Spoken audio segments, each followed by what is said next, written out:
राजधानी के गुजर हैं और सत्ता का अहंकार साफ दिख रहा है जो जिस तरह वो बोल रहे हैं। पार्लियामेंट की ये भाषा नहीं हुआ करती। मैं आपको एक छोटा सा किस्सा बता दूं। मिस्टर नेहरू, आप हमारे नौकर हैं। नेहरू जी ने एक स्लिप मंगवाई और उस स्लिप पे लिखा था कि मैं आपके विचार से सहमत नहीं हूँ, पंडित नेहरू। तो उस नेहरू को भी डॉक्टर राम मनोहर लोहिया ने कह दिया था कि आप इस सदन के नौकर हैं। Sun gives birth to reformation, संपूर्ण भ्रष्टाचार ही सुधार को जन्म देता है। जी जी जी, उसी तरफ चल रहे हैं हम, कोई दिक्कत नहीं है। नहीं, आप तो गुजर हो, मैं भी गुजरी हूँ, तो कौन से हिंदू की बात कर रहे हैं आप? बताओ, नाम लो ना उस हिंदू का, मैं बताऊंगा ना फिर हिंदू कौन सा है। जो गांव में रह रहे हैं, जो आज खुद को हिंदू समझ ना, रहे हैं। वो समझ रहे हैं ना, समझ रहे हैं ना, उन्हें कोई मानता तो नहीं ना हिंदू। दोस्तों नमस्कार, मैं अनिरुद्ध चौहान, स्वागत आप सभी का गांव गुहान में। लोकसभा में ज़बरदस्त तरीके से नया सत्र चालू है। तत्कालीन सत्र बुलाया गया। हमारे देश के प्रधानमंत्री माननीय नरेंद्र मोदी जी ने जो सत्र बुलाया है, उसकी एक छोटी सी क्लिप वायरल हो रही है। हर कोई व्यक्ति उसके ऊपर कटाक्ष कर रहा है। एक तरफ भारतीय जनता पार्टी वाले जो उनकी पुरानी नीति है उसी पर बोल रहे हैं। दिल्ली से सांसद है रमेश विधुड़ी जी, वो दानिश अली जी एक सांसद हैं अमरोहा से, उनको कह रहे हैं तुम मुल्ला हो, तुम आतंकवादी हो, तुम उग्रवादी हो। बस ये छोटी सी क्लिप लगातार लोग इसके ऊपर बात कर रहे हैं। आज हम भी बातचीत करने के लिए हमारे गुरुजी और नेशनल कॉलेज को, कांदला का जो सबसे बिगड़ा हुआ कॉलेज था, बल्कि ज़िले का सबसे बिगड़ा हुआ कॉलेज था। एक समय था जब कांदला में हिंदू इंटर कॉलेज का नाम हुआ करता था और फिर मुजफ्फरनगर में उसका नाम हुआ करता। उसी तरीके से शामली ज़िले में नेशनल कॉलेज को एक नया आयाम देने वाले वहाँ के प्रिंसिपल प्रधानाचार्य सुशील कुमार जी हमारे साथ में हैं। गुरुजी आपका स्वागत है गांव गुहांड में। भाई अनिरुद्ध जी, आपके श्रोताओं और दर्शकों का मैं स्वागत भी करता हूं और वंदन भी करता हूं। और आपके चैनल का जो नाम है ना, गांव और गुहांड, इसको मैं अप्रिशिएट करता हूं। हमारी जो शैली है वो गांव की शैली है और गुहांड की शैली है। अब तो भारत ना गांव का रहा ना गुहांड का रहा, अब तो भारत डिजिटल हो गया। डिजिटल इंडिया से डिजिटल भारत हो गया अब तो। जी जी। रही बात विधुड़ी जी की, सत्ता के सांसद हैं हम, हमारे ही में समाज के हिस्सा हैं और दिल्ली जो है, दिल्ली राजधानी है, राजधानी के गुजर हैं और सत्ता का अहंकार साफ दिख रहा है जो जिस तरह वो बोल रहे हैं। पार्लियामेंट की ये भाषा नहीं हुआ करती। मैं आपको एक छोटा सा किस्सा बता दूं। जी जी। एक बार नेहरू जी प्राइम मिनिस्टर थे, तो एक बरुआ जी थे आसाम से सांसद। पंडित नेहरू जी ने बरुआ को डांट दिया पार्लियामेंट में। जैसे ही उन्होंने डांटा वो तो बैठ गए, लेकिन डॉक्टर राम मनोहर लोहिया खड़े हो गए। उन्होंने नेहरू जी से जो कहा था वो सुना। उसने कहा था, मिस्टर नेहरू, आप हमारे नौकर हैं। हमारे से मतलब समझते हो, ये जो हाउस है ना, आप इस पार्लियामेंट के नौकर हैं। इस पार्लियामेंट के प्रत्येक व्यक्ति का जन्म सिद्ध अधिकार है आपसे सवाल करने का, और आपको हमारे हर सवाल का जवाब देना होगा। तो लोहिया जी ने देश के प्रधानमंत्री को, उस प्रधानमंत्री को क्या हैसियत थी नेहरू जी की, एक उनके लिए भी बता दो थोड़ा सा। 28 फरवरी 1936 में उनकी पत्नी की मौत हो गई। वे उनकी डेड बॉडी लेकर वहाँ से वापस आ रहे थे, तो फ्लाइट कनेक्टिंग थी, सीधी फ्लाइट नहीं थी इंडिया के लिए। तो रोम में उन्हें रुकना पड़ गया एयरपोर्ट पे। तो इटली के जो तत्कालीन तानाशाह थे बेनिटो मुसोलिनी, जो हिटलर के भी रोल मॉडल हुआ करते थे, तो मुसोलिनी उस एयरपोर्ट पर नेहरू जी का इंतज़ार कर रहे थे कि मुझे नेहरू से मिलना है। और पंडित नेहरू जब वहाँ पहुँचे डेड बॉडी लेकर अपनी पत्नी की, तो उनको मैसेज कन्वे किया गया कि बेनिटो मुसोलिनी आपसे मिलना चाहते हैं। तो नेहरू जी ने एक स्लिप मंगवाई और उस स्लिप पे लिखा था कि मैं आपके विचार से सहमत नहीं हूँ, पंडित नेहरू। यानी वो देश के अकेले ऐसे, देश के नहीं दुनिया के अकेले ऐसे आदमी थे, ऐसे लीडर थे, ऐसे विचारक थे, जिन्होंने उस समय के सबसे बड़े तानाशाह बेनिटो मुसोलिनी से भी मिलने से मना कर दिया था। जबकि हमारे देश के ही दूसरे जो है रविन्द्रनाथ टैगोर जी, जिन्हें नोबेल मिल चुका था, 1913 में गीतांजलि पे मुसोलिनी ने एक बार बुलाया, टैगोर जी भागे चले गए, इटली चले गए। तो उस नेहरू को भी डॉक्टर राम मनोहर लोहिया ने कह दिया था कि आप इस सदन के नौकर हैं और आपका जन्म सिद्ध अधिकार है कि यहाँ जो व्यक्ति हैं प्रत्येक के सवाल का जवाब देना होगा। तो ये पार्लियामेंट थी, ये गरिमा थी। और आज की तो गरिमा आप देख ही रहे हैं, अब तो डिजिटल इंडिया है और डिजिटल ही सब कुछ है। नहीं, इंडिया की जगह तो आप देख रहे होंगे भारत को कर दिया है, भारत आएगा। खुद मोदी जी डिजिटल इंडिया हो, जितने भी चीज़ें शुरू की है मोदी जी ने सब इंडिया के नाम पे की है, भारत कह रहे हैं करने के लिए। देखो ये एक छटपटाहट है, ये एक छटपटाहट है। जो चीज़ें जुड़ रही हैं, जो चीज़ें आप आ रही हैं समाज से, पूरे भारत से, वो चीज़ें जो मैसेज कन्वे कर रही हैं, ये उसकी हताशा है। वो प्राइम मिनिस्टर साहब हों हमारे, या हमारे विधुड़ी जी हों, या और लीडर्स हों उनके, वो बोलते कुछ हैं, उनके मुँह से निकलता कुछ है। तो हार का डर दिखाई दे रहा है। नहीं, वो भविष्य जो है ना, कभी कभी कुछ चीज़ें कहते हैं ना लोग, आईने में दिखता है, कुछ चीज़ें दीवार में दिखती हैं लोगों को। और आपके जो डीड्स हैं, आपके जो कारनामे हैं, वो आपका पीछा करते हैं। अब कांग्रेस अगर यहाँ से हटी थी सत्ता से, तो कांग्रेस के अपने कारनामे थे, उसके कारनामे इतने हो चुके थे कि वो भाजपा को थोड़ा सा धक्का देना पड़ा, जनता ने कह दिया घर चलो। अब भाजपा 10 साल से सत्ता में है, एक ही आदमी का शासन है, सब कुछ वही है, सब कुछ जी। माननीय प्रधानमंत्री जी अपने आप में ऑल इन वन है। वो खुद कहते हैं एक अकेला सब पे भारी, एक तो उन्होंने खुद ही स्वीकार किया। ठीक है ना बात। तो अब जो वे कर रहे हैं बस वही एनफ है, सब कुछ वही सफिशिएंट है। वो नोटबंदी कर दो, वो कुछ भी कर दो। तो पार्लियामेंट की मैं भी प्रोसीडिंग सुन रहा था, बहुत लोगों ने बहुत कुछ कहा, मैं अपनी बात से ही कह रहे हैं। अब ये जो महिला आरक्षण बिल दिया है इन्होंने, है क्या इसमें? आपके लिए भी है इसमें कुछ? जी, हम जिस समाज का हिस्सा हैं, हमारे लिए भी है उसमें कुछ? नहीं, इसमें हमारे लिए कुछ भी नहीं है। हम भी भारत के नागरिक हैं। तो ये इस तरह का डिजिटल इंडिया बन रहा है और ये उसी की हताशा है। ये सब छटपटाहट के ही तो काम है। एक बिल जो अभी लागू नहीं हो रहा, उसे स्पेशल सेशन बुला कर आप ले आ रहे हैं। तो ये वही तो छटपटाहट है। एनी हाउ कैसे हो, अब जो है 50% आबादी को आरक्षण दे रहे, किस तरह दे रहे कैटेगराइज करके, ये आप समझ रहे होगे, बिल में सब डिस्कस किया गया है। जी जी। अब आप कोई और सवाल करो। तो ये चल क्यों रहा है इस तरह के, किसी को मुल्ला कहना, किसी को आतंकवादी कहना, किसी को उग्रवादी कहना, ये चंद सालों में क्यों आया है? ये चीज़ें क्यों पनपी हैं चंद सालों में ही? देखियो, ये मंडल जो था ना, बिंदेश्वरी प्रसाद मंडल, बीपी मंडल, एक यादव परिवार से थे जी। उन्होंने मंडल कमीशन जानते ही होंगे जी, उन्होंने वो उस कमीशन की अध्यक्षता की। वो एक यादव थे और बड़े जमींदार थे, बहुत बड़े जमींदार थे। वो जब जिम्मेदार बने अपने घर के, तो जब उन्होंने इधर उधर का दौरा किया तो उन्हें बहुत गरीबी दिखाई पड़ी, बहुत बुरा हाल था। और उस हाल को देख के मैं द्रवित हुई और उस सब के कॉन्सिक्वेंसेज में वो मंडल गठन हुआ और उसने जो रिपोर्ट दी, और वो भी हमारे तत्कालीन प्रधानमंत्री स्वर्गीय राजा मांडा जी ने कहते हैं विश्वनाथ प्रताप सिंह जी जी, जबकि वो बैकवर्ड से नहीं थे, वो सामान्य जाति से थे। जी जी जी। उन्होंने बैकवर्ड को एलिवेट करने के लिए, सोशल अपलिफ्टमेंट के लिए वो लागू की उसकी रिपोर्ट, नहीं तो वो तो बहुत समय से पड़ी थी। तो मंडल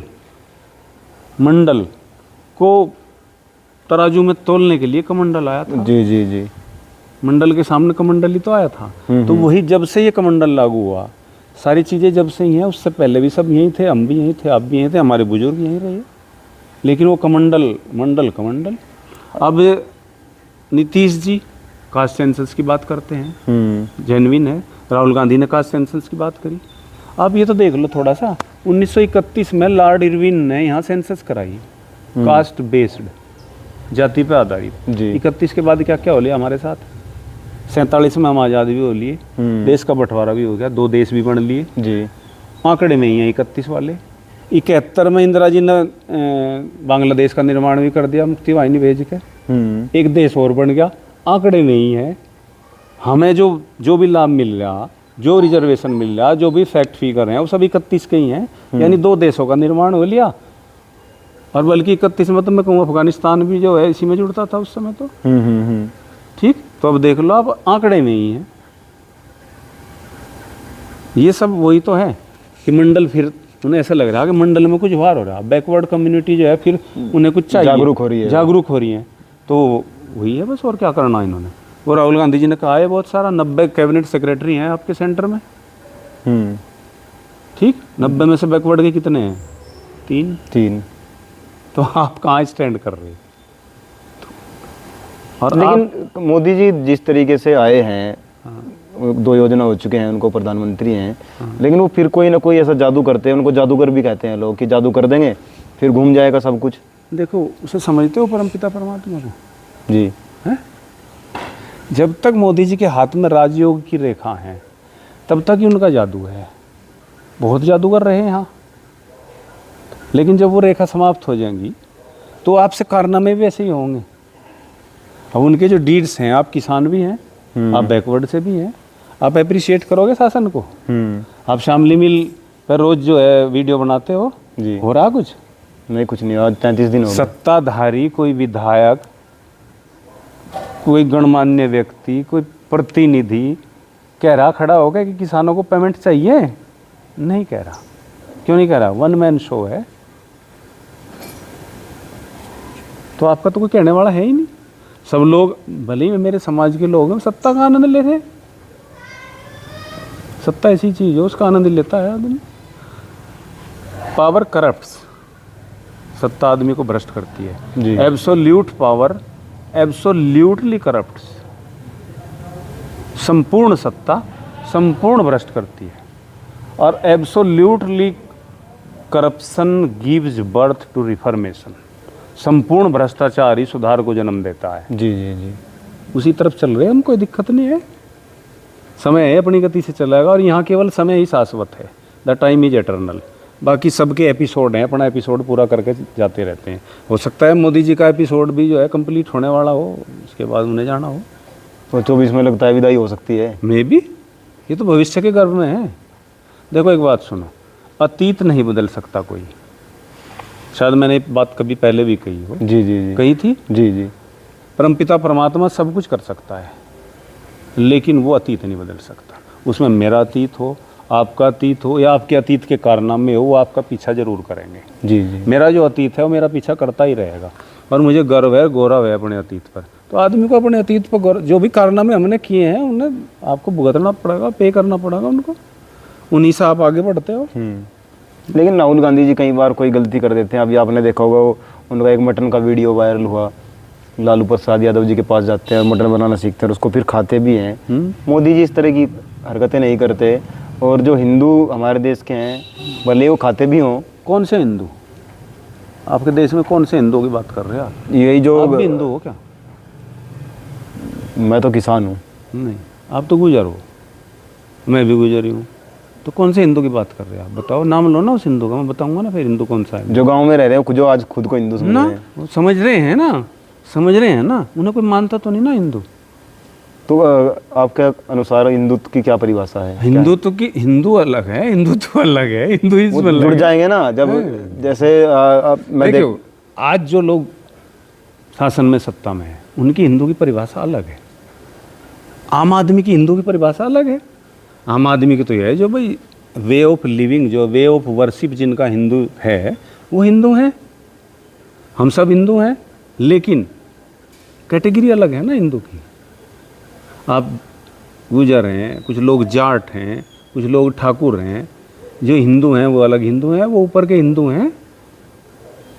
तो हिंदुओं में भी डिफरेंस है। अरे पार्टीशन तो है, सब जगह बंटवारा है, वही तो बांटना है। मैं आपसे पूछता हूँ, ये EWS का आरक्षण दिया जी, किसी ने मांगा था? नहीं। कोई एक आंदोलन हुआ हो? 10% यूं ही दे। कोई एक एजिटेशन हुआ हो, किसी ने डिमांड रखी हो? तुम्हें हिंदू हैं? जाट जाटों ने आरक्षण मांगा, बमबारी हुई, गोलाबारी सब हुआ, मार दिया। प्रदेश एक जल गया पूरा। उधर राजस्थान में गुजरों ने मांगा, उनको मार दिया गया। मराठे लड़ रहे हैं, मैं मराठों को जो है मराठे मांग रहे, उन्हें दे दो। इसी तरह पाटीदार आंदोलन, पाटीदार मांग रहे हैं, मैं बैठ रही है। तो यहाँ भी डिफरेंस है, यानी कि हाँ बिल्कुल, दोनों। बिल्कुल बिल्कुल बिल्कुल। आपने हिंदू पूछा था ना, तुम्हें हैं हिंदू जिनको बिना मांगे सब कुछ मिलता है। ठीक, मैं एक अध्यापक हूँ और मैं जॉइंट ऑपरेशन में नौकरी करता हूँ। ठीक, ग्रांट इन एड है हमारे इंस्टीट्यूशन। हमारी 2 धाराएं थी, धारा 21 और धारा 18। वो शासन ने वर्तमान में दोनों ख़त्म कर दी। हमारी जो सेवा सुरक्षाएं थी वो ख़त्म कर दी। हमारे सस्पेंशन के लिए, हमारे टर्मिनेशन के लिए, हमें कोई पेनल्टी देने के लिए उत्तर प्रदेश माध्यमिक शिक्षा सेवन बोर्ड से अनुमति लेनी पड़ती थी, प्री अप्रूवल लेना पड़ता था। अब वो दोनों ख़त्म कर दी। क्यों कर दी शासन ने? क्योंकि शासन भी उन्हीं का है और मैनेजर्स भी वही हैं। प्रदेश की मैनेजर एसोसिएशन जो है वो शासन से अटैच है, यूँ जुड़ी हुई है जी। मांग नहीं किसी ने की।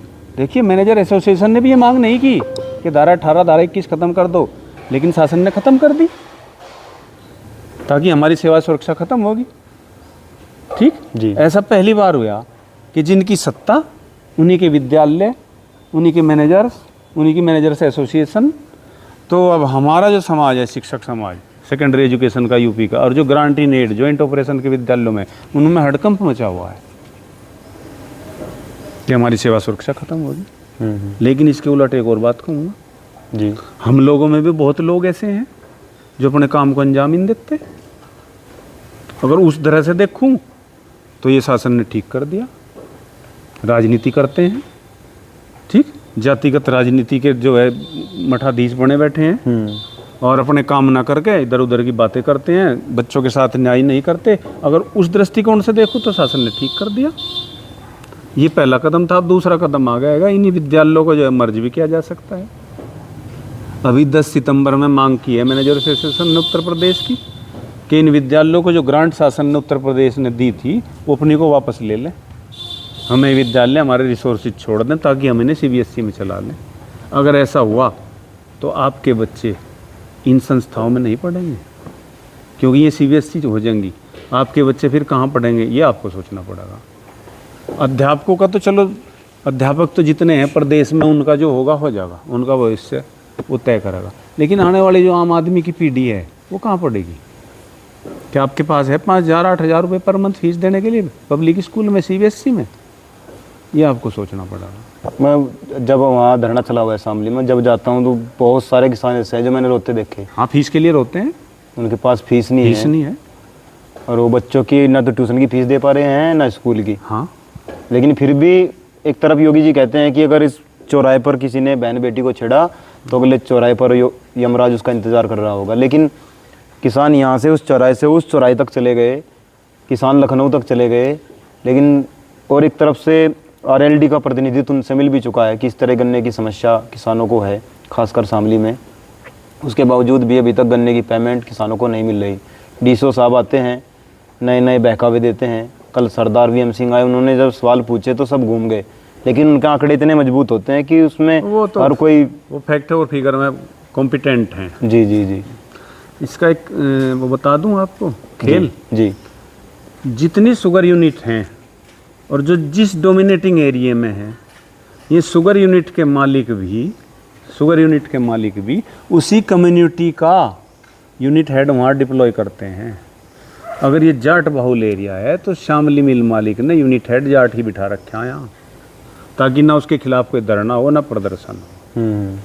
ये भी एक नीति है, उसी को डिप्लॉय करते हैं। और उसके समाज के लोग आके अपने जो लोग हैं उनसे जुगाड़बाजी करके पेमेंट करा लें। आम आदमी की कोई पूछ ही नहीं रहा। आप एक फैटल डिजीज का डॉक्टर का पर्चा बनवा लो, आपका पेमेंट हो जाएगा। आप एक शादी का फर्जी कार्ड छपवा लो बेटी की, आपका पेमेंट हो जाएगा। आम आदमी का कुछ नहीं होने। जितने नेता हैं सबके पेमेंट हो चुके हैं, एडवांस भी पेमेंट होते हैं। ट्रॉली कांटे पर नहीं चढ़ी, पेमेंट हो जाता है, ये भी होता है। तो ये तो सत्ता। किसानों को क्या करना चाहिए, क्या सुझाव देना चाहिए? किसानों की कौन सुन रहा है? किसान का प्रतिनिधि वहाँ है ही नहीं। किसान के बेटे इस काबिल हुए ही नहीं। एजुकेशन, फिर घूम के वही बात आ गई, केवल और केवल एजुकेशन। केवल एजुकेशन ही एकमात्र रास्ता है। अगर आपके बच्चे, आपके भाई पढ़ के वहाँ पहुँच जाएं जो पॉलिसी बना रहे हैं, जी जी, पॉलिसी मेकर अगर आप हो जाएं तो भला हो सकता है। आज तो आपका कोई प्रतिनिधि नहीं है। मेरे खूब याद है, राजनाथ सिंह एक प्रेस कॉन्फ्रेंस कर रहे थे, इधर वो राधा मोहन बैठे थे, इधर एक और थे कृषि से संबंधित कौन बैठे थे। राजनाथ सिंह को ये नहीं पता था, अब लाइव हो। उन्होंने उससे पूछा राधा मोहन से कि क्या आपने कभी खेती की है कि नहीं। मैंने नहीं की। इधर से नरेंद्र तोमर थे, कौन थे, उनसे पूछा कि नहीं मैंने नहीं की। तुम्हें लोग आपकी पॉलिसी बना रहे थे, उन्हें क्या पता क्या हो यहाँ